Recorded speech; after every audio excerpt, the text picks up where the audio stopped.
Welcome everyone back to our study to the ends of the earth. This is lesson 10, Paul before Felix, Festus and Agrippa. So we are in Acts 24 through 26 tonight. So last week we saw Paul transition away from all of these missionary journeys where he was traveling through the Roman world, planting churches, and transition towards this journey to Jerusalem. And what happened with him in Jerusalem? Well, James had a plan because the Jews were after him. And he says, okay, I figured it out. You're going to help these guys go through this vow of theirs. And so you're going to be ritually cleansed, and you're going to show all the Jews in Jerusalem that you still follow the law, still hold the law in high regard, and everything will be good. Yeah.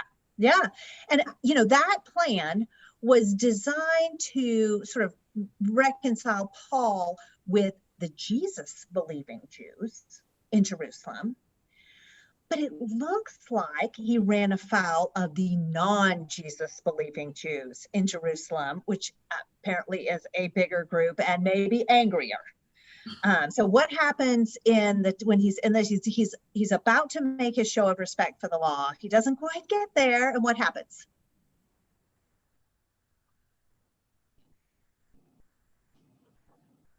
I had a really loud motorcycle. Could you say that again? This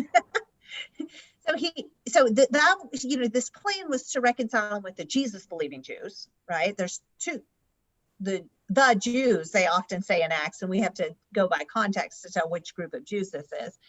But he's in the temple courts, and it seems that he runs afoul of the Jews that do not believe in Jesus. And then what happens? He gets arrested for a lot of things, and for desecrating the temple and bringing in people, because the Jews from Asia came down and accused him and stirred up the non-believing Jews. Yeah, so they see him in the temple. They start making some accusations, and they're like a little mob action against Paul erupts. And so Paul essentially gets arrested for being beaten up. So, it's very backwards to the way that we would think about a justice system working. But that was normal for then. If there's a troublemaker, that's who you arrest. If the mob is mad at somebody, arrest that person. It has the advantage of arresting one person instead of having to deal with the entire mob. So yeah, the mob breaks out against him. The Roman commander is right on site. They're just right there in their tower at the corner of the temple grounds. They rush down the stairs, they arrest him, and then they try to figure out what the charges are against him. He appears in front of the Sanhedrin. He sort of incites an argument between the Pharisees and the Sadducees over the resurrection, as kind of maybe a tactic, we could call that. And in the end, he's just remanded, right? He's just kept in custody until they hear of a plot against him, and then he's whisked away to Caesarea. We talked about how Caesarea is actually the political capital of this area. So he's taken basically to the upper courts, right? He goes from a lower court to an upper court. So he's taken to Caesarea. And that's where we're starting in chapter 24. As we get to chapter 24, we see that Paul is about to, he's defeated, or the Roman commander has defeated this plot against Paul, and he's about to appear in front of Felix. So one good thing to know is, well, who was Felix and what was Felix like? And before we read what people say to Felix and how they say it, okay?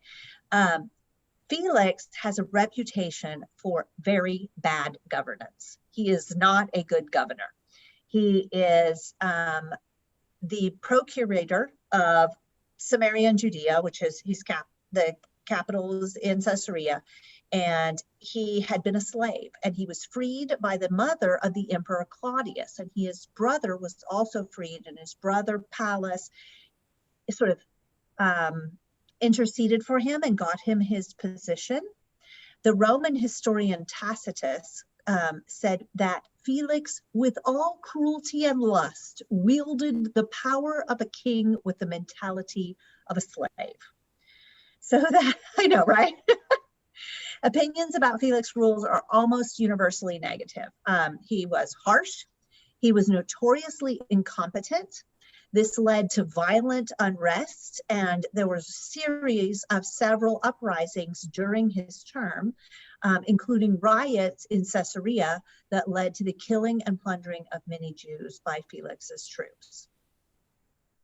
So, this is Felix, right? He is known for, let's see, Tacitus said, he indulged in every license and excess, thinking he could do any evil act with impunity.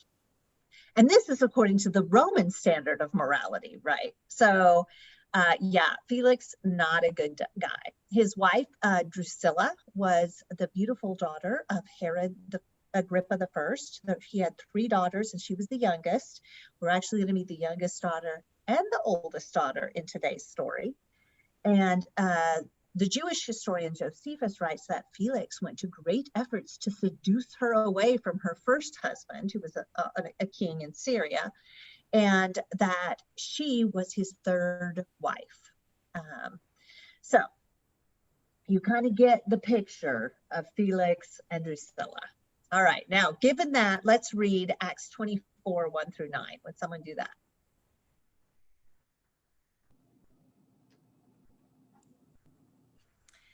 "5 days later, the high priest Ananias went down to Caesarea with some of the elders and a lawyer named Tertullus, and they brought their charges against Paul before the governor. When Paul was called in, Tertullus presented his case before Felix. "We have enjoyed a long period of peace under you, and your foresight has brought about reforms in this nation. Everywhere and in every way, most excellent Felix, we acknowledge this with profound gratitude. But in order not to weary you further, I would request that you be kind enough to hear us briefly. We have found this man to be a troublemaker, stirring up riots among the Jews all over the world. He is a ringleader of the Nazarene sect and even tried to desecrate the temple, so we seized him. By examining him yourself, you'll be able to learn the truth about all these charges we are bringing against him." The other Jews joined in the accusation, asserting these things were true. Okay, so let's first look at who's there. 5 days later, who comes down to Caesarea?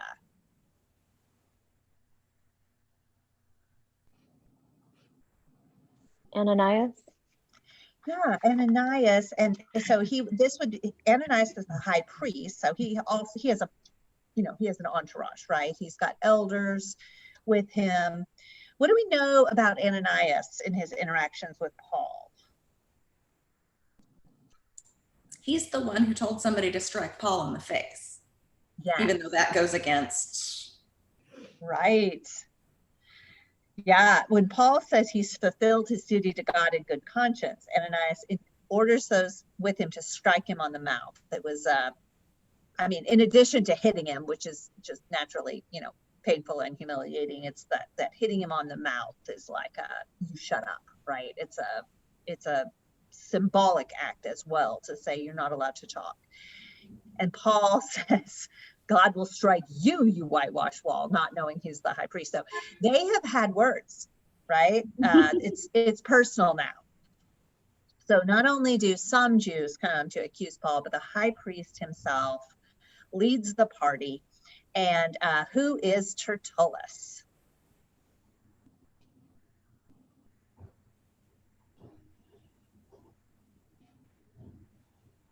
He must be a well-spoken man since he is their spokesman. Yeah, did you say spokesman? It's literally I heard the translation read said lawyer. Mine says lawyer. You said lawyer. Literally the word is rhetorician. He's an orator. It means lawyer. This was the role of lawyer. These are experts in the law, but they're experts in the Jewish law, right? And this is a Roman court, which were normally, Roman court proceedings were normally conducted in Latin. And these Jews might not even speak Latin. And it was only, through grace of the judge could order the proceedings happen in Greek, which was the common language between all these people, the Koine Greek that the soldiers spread through the ancient world, and that the New Testament is written in. They all knew Koine Greek, but these courts in Latin, they might have been at a disadvantage according to Roman, knowledge of Roman law, and maybe also according to language. And some scholars think Tertullus's speech reads like a translation from Latin. So, maybe it was in Latin. What do we think of Tertullus's opening address to Felix? Very complimentary. Yeah, all right. How does it ring knowing that we know about Felix now? Kind of a sense of gross flattery, right? There you go, flattery. I was like, what's a good word? Yeah. The idea, I think we're to get the idea of like a obsequious, kind of obnoxious level of dishonest flattery about who Felix is and his governance. And what are the charges that the Jews through Tertullus make against Paul? That he's been stirring up riots and he's part of an illegal cult, and he was trying to desecrate the temple. Yeah, right. 3 charges, right? Okay, so the first, they call him a troublemaker. Does anyone have a different translation for troublemaker? Shirley, what does yours have? This is what I was looking at here. Mine is a plague. A plague, yeah. I bet Shirley's will have pestilence or plague. So literally it is a pestilence or a plague. Like this man is a plague among us, maybe with the implication that the kind of trouble that he causes is contagious and is going to spread. So troublemaker may sound a little toothless, but this is targeting something. What's that? 5, it says he's being a pest. A pest. Okay. Pest sounds like something you call your annoying little brother, right? But pestilence or plague sounds a little more serious. This is a charge of insurrection.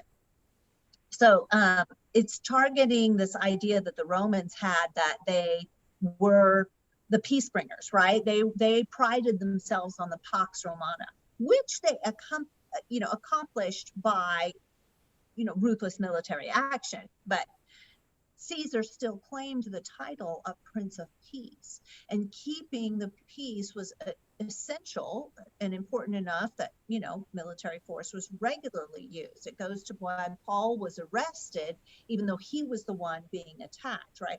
We have a reverse understanding of who should be helped that is actually a heritage of Jesus's teachings that have come down to us through the years, but that these societies, like might makes right, and if you are going to keep the peace, you do it by killing everybody who isn't peaceful.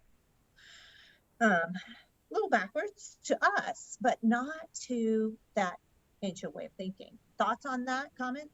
It reminds me of one of my dad's favorite sayings, which was, "The beatings will continue until morale improves." Yeah.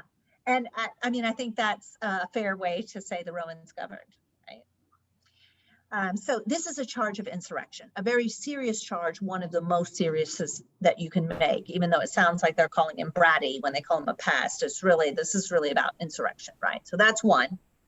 The second, ringleader of the Nazarene sect. Okay, the word sect is used for groups or schools of thought, and this is the only time in the New Testament that it says Nazarenes.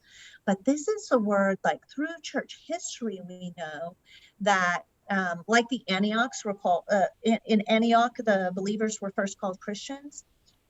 The Jews often called the Christians, the believers in Jesus, the Jesus people, Nazarenes. And it was a word that came to mean and came to be used like Christians in the Eastern church, like we get Christians in the Western church. So we sort of have that little thread of the beginning of this here. But it's for them, it's a charge of heresy, right? They're saying that he's a ringleader of this group that is unorthodox in terms of Jewish belief and practices. Okay, what is the problem with their charge as far as its potential to have success with the Romans? It says he even tried to disintegrate the temple. Okay, so that's charge number 3, to desecrate the temple. So we'll get there. That we talked last week about how like the Romans would let them execute people for that. The problem with the desecrating the temple is, what does try mean in terms of desecrating the temple, right? If Trophimus had been in the temple, who would have been liable for desecrating the temple? Trophimus. His life would have been forfeit. Remember, the signs shall be responsible for his ensuing death, right? Trophimus would have been put to like death. Like, it sort of doesn't work to say Paul tried. And also, since there was no Trophimus for them to present, there's no one there that they caught, so they don't have any evidence, they don't have any proof. So that's the problem with their third charge. But what's the problem with this second charge? Since the Jews are set apart and don't have to worship Caesar, aren't they? I mean, it seems like the Romans would just throw this back to the Jews and say it's for y'all to settle. Right. Two you touch on both pieces of this, right? So for one thing, when they present it in a way that the Romans go, this is an internal matter for Judaism, then it makes it less likely that the Romans are going to intervene or say it's a matter worthy of death, right? If it's just squabbling within their own religion. Second, if the Christians are a Jewish sect or a subset of the Jewish faith, then maybe they have that permission not to worship Caesar, just as the Jews have. So in both ways, it's kind of, their accusation is maybe tactically not to their best advantage, right? Okay, so those are the 3 charges. And we notice that they present no witnesses. They have people who say, yeah, it's true, but we don't see any evidence. We don't see any witness testimony. And so that's a problem. Roman courts expected those things just like our courts expect those things. Any questions or comments on this section before we read Paul's response?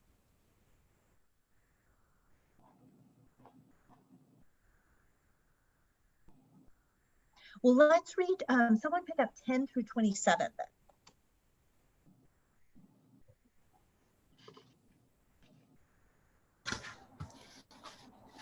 And when the governor had nodded to him to speak, Paul replied, knowing that for many years you have been a judge over this nation, I cheerfully make my defense.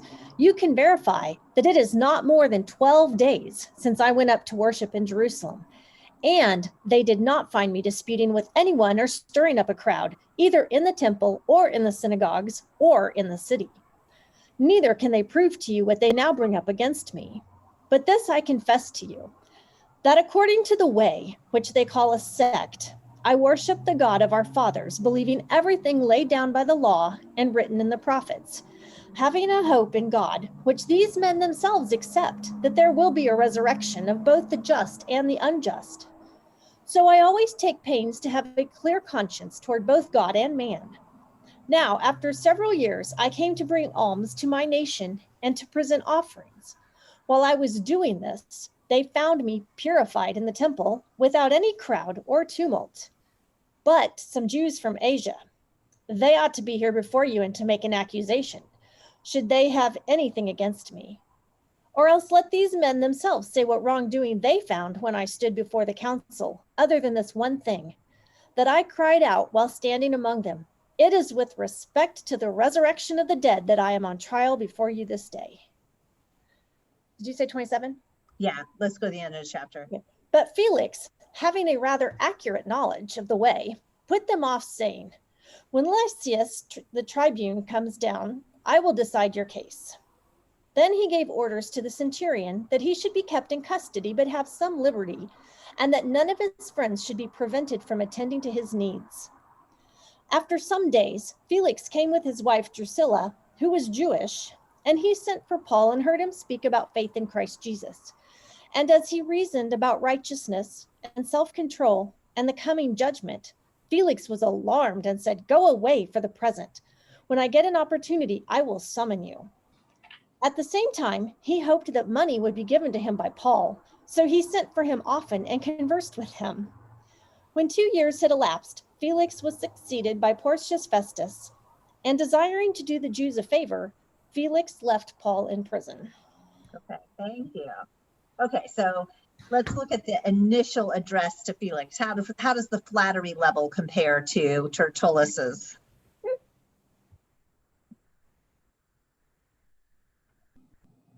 He kind of sticks to the facts, right? You've been here a while, so I'll make say you've been doing a good job while you were here. It's just that you've been here, right? I think that's a little bit funny. And let's see, what does Paul call the answer that he's going to give in verse 10?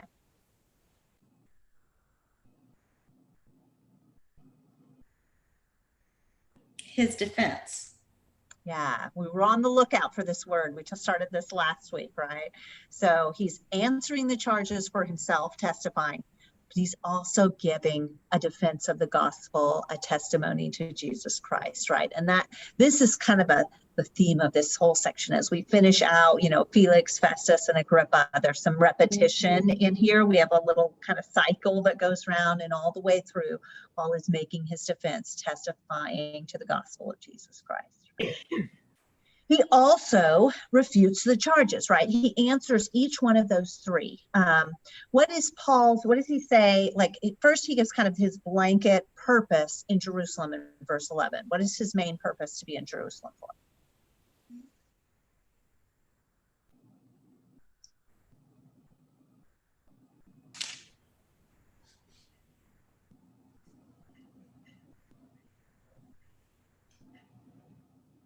Well, initially he says he's just there to worship, but later he says he's there to make offerings and bringing alms to his nation. Yeah, and I think the money he collected. What the money he collected. Yeah, we know that this is part of the thing, right? So I think the worship is the blanket, right? This is sort of his answer to all, or the foundation for all the charges, right? It's not insurrection, it's reverence. It's not heresy, it's actually conformity. It's not defamation, it's worship. So he's kind of sort of seeding all three of those charges with this one thing, like, I'm actually here for a holy purpose, for a noble purpose, right? How does he specifically answer insurrection? Starting verse 12, and then there's some other points.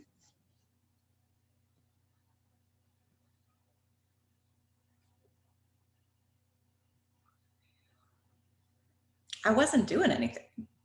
Right, they didn't find me arguing. Well, like, if you're stirring up trouble, you gotta argue with some people or stir up a crowd. He says, I wasn't arguing with the temple or stirring up a crowd in the synagogues or anyone else in the city. And then later he says in verse 18, there's no crowd with me, nor was I involved in any disturbance. So he's pointing out, like, they have no evidence that there was any, like, Anything. sort of fomenting, ongoing problem following me. Everywhere he goes, he stirs up trouble, but he's saying, no, it's the opposite, right? What about heresy? What does he say with regard to heresy? Kind of verse 14.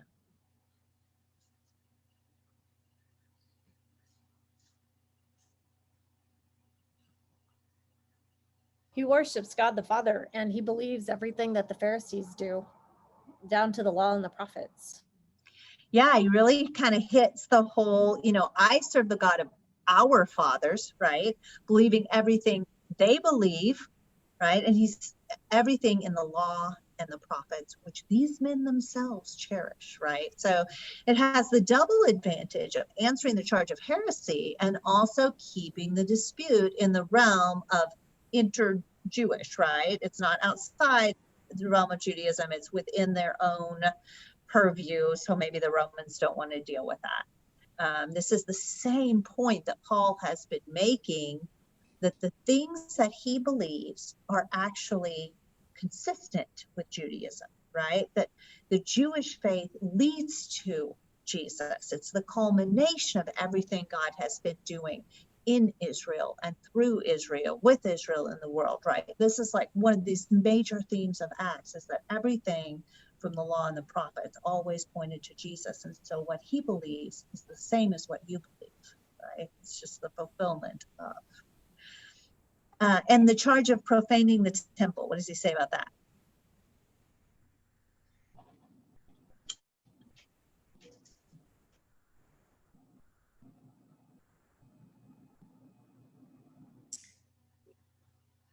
My conscience is clear before God and Yeah. man.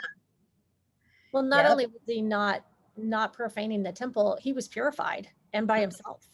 Mhm. Yes, he was purified. He was ceremonially clean himself. He was alone, no Trophimus with him, right?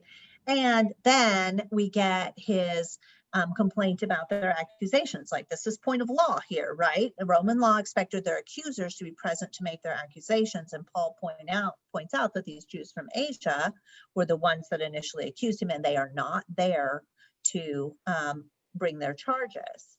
And then there's one more point of law he points out, this mention of the Sanhedrin, verse 20, that they should state what crime they found in me when I stood before the Sanhedrin, right? The Roman commander, Claudius Lysias, took him to the Sanhedrin. So this was an official inquiry during the Roman investigation in his case. So this would be like, the lower courts did not find me guilty. And yet, so, what usually happens is if a lower court lets someone go, they're innocent, they would let go. If they're guilty, it might rise to a higher court, right? But he says instead, the lower court didn't find me guilty of anything, but it has risen to the higher court, right? And so his point of law is like, you should ask them what they found me guilty of when I stood before the Sanhedrin, because that was part of his official trial. Questions or comments about this section?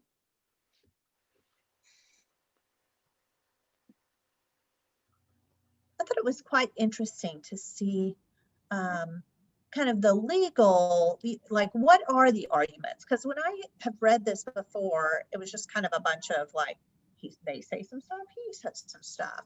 But this is actually like quite a cogent response to each individual charge. And yet he continues to bring in, his gospel message that he always wants to bring about. So it's kind of neat the way he does that. Verse 22, how does Felix know about the way?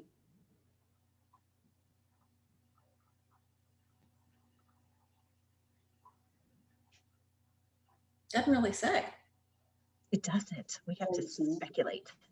Maybe from his wife, who was Jewish. I think that's one good possibility, right? She's the daughter of Herod Agrippa the first. She's been around. She may know of these events concerning Jesus.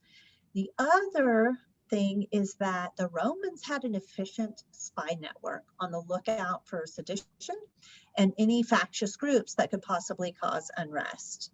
And so, there have been disturbances about the way, which is one of the points that Paul's accusers make along and along. And so because of that, it may be through that spy network that Felix knows about the way. Now he says, what does he do based on a ruling?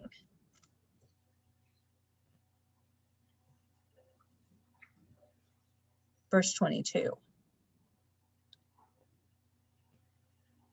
He doesn't do anything. He He just paused it. He paused. Yes.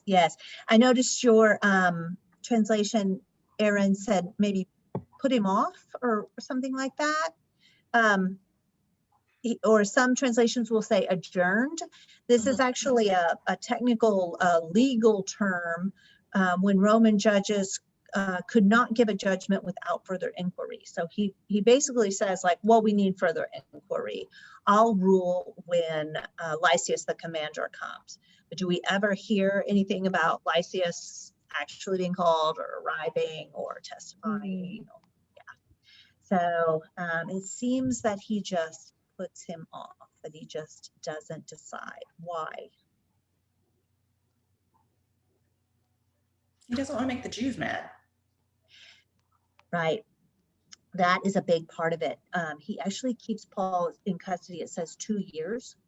During this time, during this period, there was one of the uprisings that I mentioned, a disturbance. This was common because the political state of the Jewish nation was like a mood of inflamed nationalism.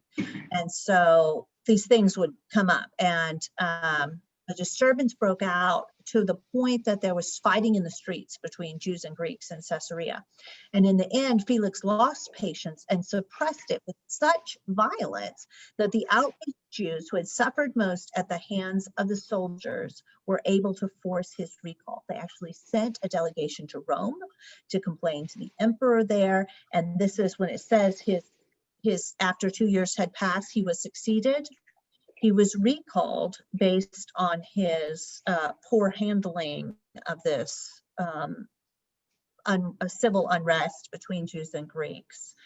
And so you can see he's on a knife edge trying to deal with the situation he has in his, portion of the kingdom. Yeah. So wants to do the Jews a favor. What's his other hope? He's going to bribe him. Yeah. He wants money. He's hoping for a bribe. It may be that Paul's mention of these offerings sounded like, hey, maybe there's an opportunity here. Maybe, this was illegal, but it wasn't super uncommon. So he may have been thinking, yeah, I can get a bribe out of this. And that seems to be, Luke thinks he was. So yeah, and then there's a little something else here. What about this story with Felix and Drusilla?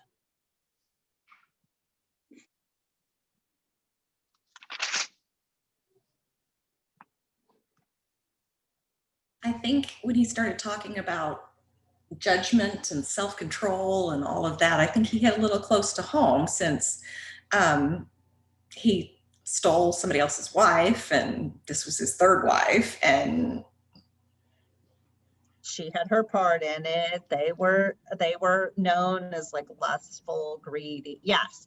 Yeah. So it seems like this kind of rings like when Herod keeps John the Baptist as prisoner, but likes to listen to him, but he's scared to listen to him, but he wants to listen to him. And so we kind of get the idea that he wants to hear what he has to say. There's something to it. There's something that calls to him, and yet it also scares him because of his lifestyle and his choices. And so we get that kind of echo of the story as it's come down, that, maybe he wanted to hear what Paul wanted to say, but he couldn't stand to listen to it. In verse 26, yes.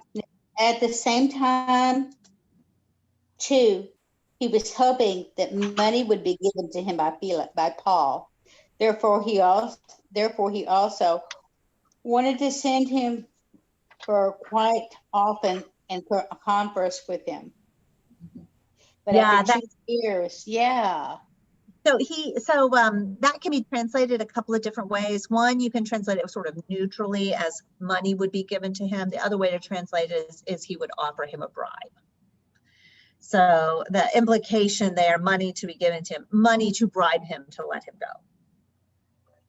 Could prisoners buy their way out? I don't know. I don't know, because I don't know. Not legally. Okay. No.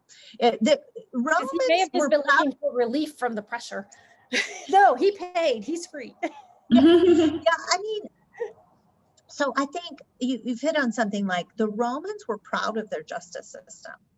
The bribes were not legal. They had, and you can tell, like, he has this right, that Roman citizen has that right. Like, this comes up. They expect rule of law. They expect evidence. They expect witnesses. they really thought that they were good at justice.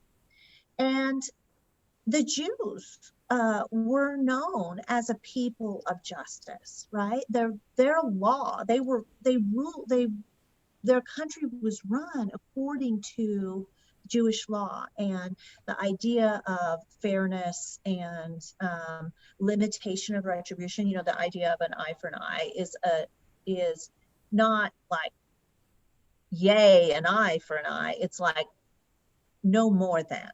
Okay, so the limitation of retribution, and you can't just go crazy and kill somebody because they've hurt you. You know, so the Jews were proud of and ruled by justice. We're supposed to be, and yet how does Jewish justice function here for Paul? And then the Romans were very proud of their justice system, and yet how does this function for Paul, right? We see this repetition, like the Sanhedrin doesn't find him guilty, yet they keep him. Claudius Lysias doesn't find him guilty, yet he retains him in custody. Felix doesn't find him guilty, yet doing the Jews a favor, he keeps him in custody 2 years, right? So the systems, the worldly systems of justice are failing. And all the while, Paul is pointing to the true justice to come, right? He's pointing to the justice of God. And, you know, it's just as he stood in Athens, right? And he stood in their highest court in their land and said, the Areopagus, and said, yes, this is your justice, but there is a deeper justice. There is a greater justice and a more just one whose judgment is coming, right? And so we're sort of tying into the themes of Acts when we see how these systems of justice, renowned though they were, are failing to bring actual truth and justice. Yeah. Comments? Questions? Let's look at chapter 25. So the trial before Festus. All right, so Felix gets recalled. Chapter 25. Festus, he says he arrives in the province, right? He's the new governor, and he goes up from Caesarea to Jerusalem, and immediately this Jewish group like set upon him with these charges against Paul, and they urgently request as a favor to have Paul transferred. Well, doesn't this sound like something we've seen before, right? They're planning this ambush. We wonder, like, what about those Jews that weren't going to eat or drink until they killed Paul, and then Paul escaped their ambush? Did they starve to death?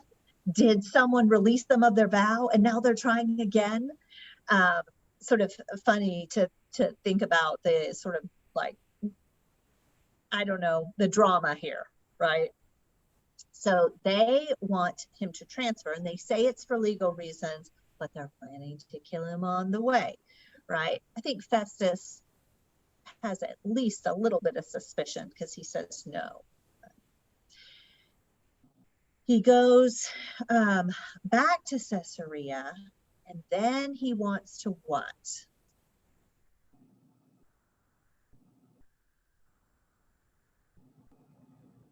He's wishing to do the Jews a favor, again in verse 8, right?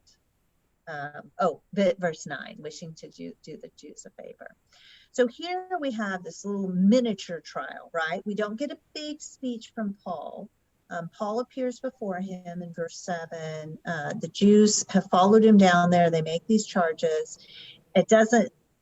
We don't get the Jews half of the speech, but from Paul's response, we can see these are the same 3 charges, right? Look at verse 8.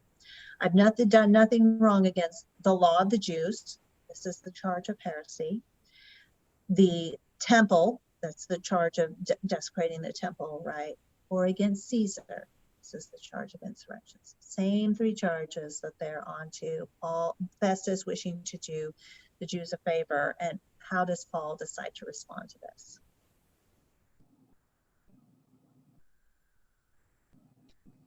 Says, I'm standing before Caesar tribunal where I ought to be tried. Mhm. I've done no wrong to the Jews, as you also will know. Yeah, and that, as you also well know, it's the verb he uses there is like, you're getting to know, right? He's not saying, this is not a finger wagging, like you already know it. This is like, you are learning, you are getting to know that I've done nothing wrong. If I'm guilty of doing anything to deserve death, I do not refuse to die. But if the charges brought against me by these Jews are not true, no one has a right to hand me over to them. So I think Paul knows that it's a trick, that there's no planned justice in it, and he appeals to Caesar. So this is a major point of high drama in the story. I appeal to Caesar. The appeal to Caesar was a judicial right of every Roman citizen. A Roman citizen was allowed to stop a court proceeding and ask that it be instead judged by Caesar himself. Now, as you can imagine, in a really big kingdom with a lot of citizens, this became tiresome for the Caesars over the years, right? And so it was risky. This was a risky move on Paul's part because Caesar didn't like to hear random trials by unknown commoners, right? And over the years, there were some restrictions added on these appeals to Caesar. We know this historically, but we don't know what the restrictions were. So we don't know exactly who gets to appeal, who doesn't.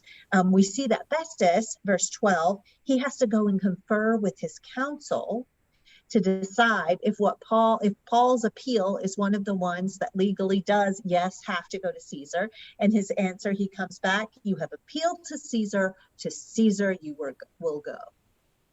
So we have this sort of like, we saw the pivot in 23:11. The following night, the Lord stood near Paul and said, take courage. As you have testified about me in Jerusalem, you must also testify in Rome. We saw that pivot after Paul gave his citizenship. And here we see how this next phase of the story is going to happen. As Paul appeals to Caesar, he will have to be sent to Rome, where God is sending him to testify, to continue the defense of the gospel that he has been making.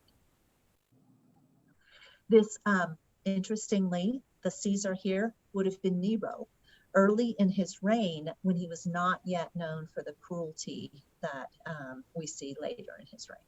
So like blaming him, ignoring the burning of Rome and blaming the Christians and torturing, all that comes later. But this would have been appeal to Nero because he was Caesar at this time. Questions, thoughts? Yes, I listened to Mitch's lessons, Bible study. So I was kind of wondering what was going on with Joseph and his ups and downs. And it says that God was always with Joseph.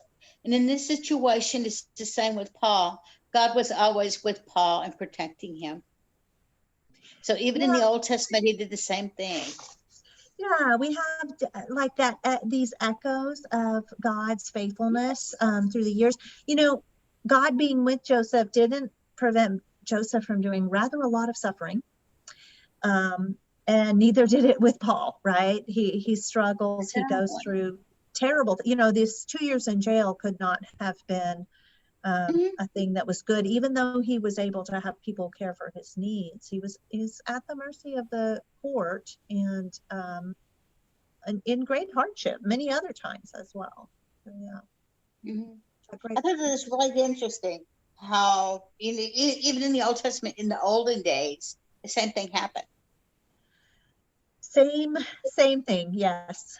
A faithful God continues to show his faithfulness, and he himself suffered.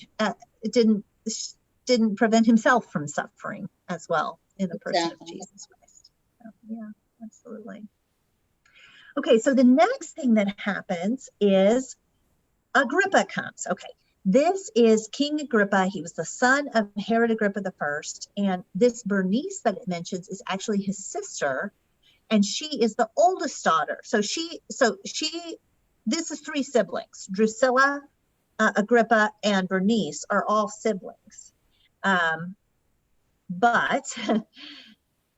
Bernice was married at 13 to her uncle Herod of Chalcis. And following his death, she lived with her brother, which gave rise to rumors of an incestuous relationship between them. And then to ally these rumors, she convinced a king of Cilicia to marry her, but then she left him and returned to her brother's household. So there's some drama here with the Agrippa siblings, but they come to visit. So they had a larger domain than Festus's domain, and they do this is like a state visit here to pay their respects to Festus.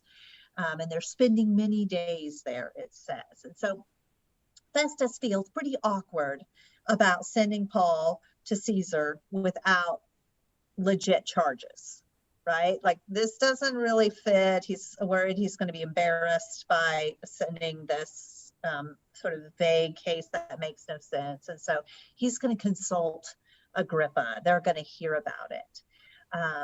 And, Agrippa, Bernice, these are Jews, maybe not what the Jews would consider fully Jewish, but they're well acquainted with Judaism. And so they basically have a day of audiences, right?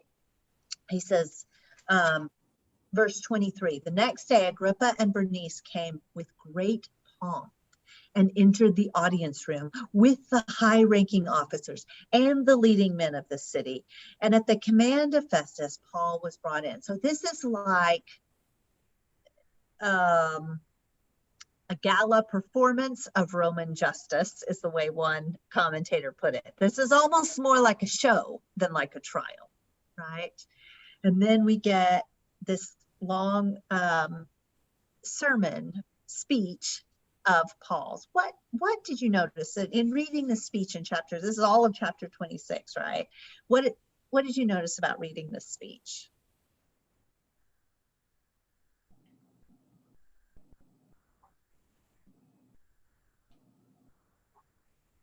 I kind of felt like, oh my gosh, she's got to tell it again. And Yeah, how many times do you have to tell the story? right, Who doesn't Yeah. know it already? right. Apparently Agrippa. Yeah, this is kind of so we see Luke uses repetition purposefully, right? So when Luke gives us 3 repetitions of Paul's conversion, this is the pinnacle one, right? And when he gives us these 3 trials, Felix, Festus, Agrippa, this is the high point of this little series of 3 trials. Even if we look at all the speeches in Acts, this is the most polished of all the speeches. It's adorned with rare words in Greek. It's marked by an elaborate style. And so we kind of get the idea that, like, from a rhetorical standpoint, we've reached the climax of Acts. This is the high point of the testimony of the gospel here. So that, we saw when Paul was in Pisidian Antioch, we kind of got his characteristic message for the Jews. When he was in Athens, we got his characteristic message for the Greeks. Even on the beach with the elders of Ephesus, we kind of got a characteristic message for the believers, right? For the way, the Christians. And here we're getting God's good news for everybody proclaimed out of Paul's personal experience of Jesus. So that God's grace is on display through his own personal story, and it brings everything together in a way. And he makes the same point again, right? Look at here. But I have had God's help. This is verse 22. I have had God's help to this very day. And so I stand here and testify to small and great alike. Okay, so this is his story, kind of Jesus' story written into Paul's life, right? To small and great alike, to everyone. I am saying nothing beyond what the prophets and Moses said would happen, right? This is the Hebrew scriptures, the law and the prophets. Like everything that I'm saying about Jesus is what God was always intending to do, so that the Christ would suffer and as the first to rise from the dead would proclaim light to his own people and to the Gentiles, right? This is the pinnacle of it, the resurrection, Jesus's resurrection, as it promises a hope of resurrection for everyone who believes, right? And this idea of resurrection is so foreign to the Greek mind that Festus interrupts and says, "You're crazy, your great learning is driving you insane," which is hilarious because it's like he acknowledges that he has great learning, but he thinks it's driving him insane. But Paul, verse 25, I am not insane, most excellent Festus. What I am saying is true and reasonable. And he talks about, like, I'm convinced you didn't miss it. Do you believe the prophets? I know that you do. And so the personal appeal goes out. If you believe what God has always been doing and what he is promising down through the ages, that leads you straight to Jesus Christ. And then we get, Agrippa's kind of, he's maybe amused, maybe a little incredulous. Do you think you're going to convince me in this short a time, right? Verse 28, Paul replied, short time or long, I pray God that not only you, but all who are listening today may become what I am, except for these chains. So this is Paul's hope for the world. All of this is about the hope of Israel, right? He's talking about the hope that God has provided, the promise in Jesus, and it is for everyone, so that he is reaching out, hoping that everyone will become a believer. We notice that the king leaves and they go and they have a little private consult. And what do they say in their private consult? Very end of the chapter. He shouldn't have been held. Which we know right? They're telling, like, suddenly the characters are seeing what the reader has seen all along. What do you think of this? He could have been set free if he hadn't appealed to Caesar. That's bureaucracy, right? Too little, too late there. Mm-hmm. Like, they say he could have been set free, but would they have? Because they could have, and they didn't. And so we get the failure of human justice and the working out of God's plan instead.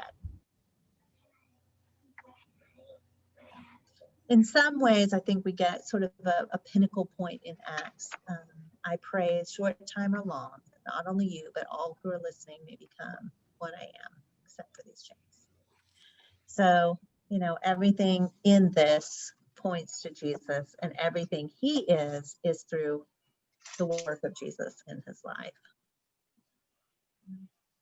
Next week, we're going to go into, the story takes another turn, right? It's going to be very entertaining reading section.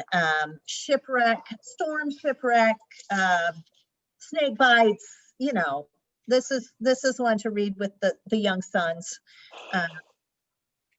so that we see Paul's journey to Rome and the drama that happens within. So we'll do most of that next week. We'll go all the way to 28:16. And then the following week, we'll have just that final half chapter and a wrap up of the themes and messages of Acts. Any questions or comments as we close? Hey, Deanna, that final week, is it the week of Thanksgiving, or are you going to do it the week after? No, I'm sorry. Yes, we're skipping Thanksgiving week altogether. So it'll be the week after. Okay. Nothing on Thanksgiving. It's hard to believe that Thanksgiving is coming up so soon. Yeah. I know, time flies. So, hi, Vance. Scared him off. I know you I said that, just, that we're not having it, this, Thanksgiving, next, Since that's allowed. Go on. but, what did you want for the week after that? yeah, so it's 27-1 through 28-16 for next week. 7-1 till what? 28-16 All is right. our lesson for next week. And then we'll 1 week off for Thanksgiving, and then 28-17 through the end of the book. Just those verses. Last half of that chapter will be our final week after Thanksgiving. I think it's December 2nd. So, 27, 1 to 28, 16, and then you said for the next one, 28, 1, 2. 28-17 through the end. Okay. Good? Yeah. Okay. Just have to make sure so I remember. I appreciate that being on the phone, but I just always have to Write it down. or something like that. And I and the through this